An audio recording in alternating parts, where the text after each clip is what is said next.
আসসালামু আলাইকুম। ওয়ালাইকুম আসসালাম। আপনার নাম? আমার নাম মোহাম্মদ জাহিদ হাসান। জাহিদ হাসান। আপনার গ্রামের বাড়ি কোথায়? আমার গ্রামের বাড়ি হচ্ছে নোয়াখালী। নোয়াখালীতে। এটা কোন থানায় পড়ছে? নোয়াখালী বেগমগঞ্জ থানা। আচ্ছা।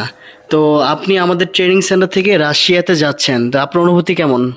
অনুভূতি আলহামদুলিল্লাহ খুব ভালো। অনেক দিন মানে অপেক্ষায় ছিলাম, অবশেষে আল্লাহ এই অধরা পাখি ধরা দিল হাতে। আচ্ছা আচ্ছা এই আচ্ছা। জন্য খুবই খুশি। যাক। তা আপনি কি কাজে যাচ্ছেন? আমি যাচ্ছি ওয়েল্ডিং এর কাজে। ওয়েল্ডিং এর কাজে। আচ্ছা। তা আমি যতটুকু জানি কিছুদিন আগে আপনার ভাইও রাশিয়াতে গিয়েছে, জি, যে উনি কেমন আছে এখন? উনি আলহামদুলিল্লাহ খুব ভালো আছে। ওখানে গেছে, এখন ওখানে জব মারতেছে। আচ্ছা। জবে গেছে। কি কাজে যাচ্ছেন আপনারা রাশিয়াতে? আমরা ওয়েল্ডিং এর কাজে যাচ্ছি। ওয়েল্ডিং এর কাজে যাচ্ছেন। আচ্ছা।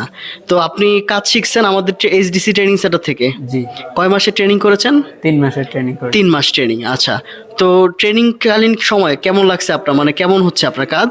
ট্রেনিং কালীন সময়ে এখানে স্যারেরা আমাদেরকে শুরু থেকে ধাপে ধাপে প্রত্যেকটা ধাপ দেখছে, মার্ক করছে। তারপর পরের ধাপে যেতে এভাবে আমাদেরকে পুরো কাজটা 3 মাসে কমপ্লিট করানো হয়েছে। আচ্ছা। যাক, আপনার জন্য শুভকামনা রইলো, আপনি যাতে রাশিয়াতে গিয়ে ভালো কিছু করতে পারেন। সবাই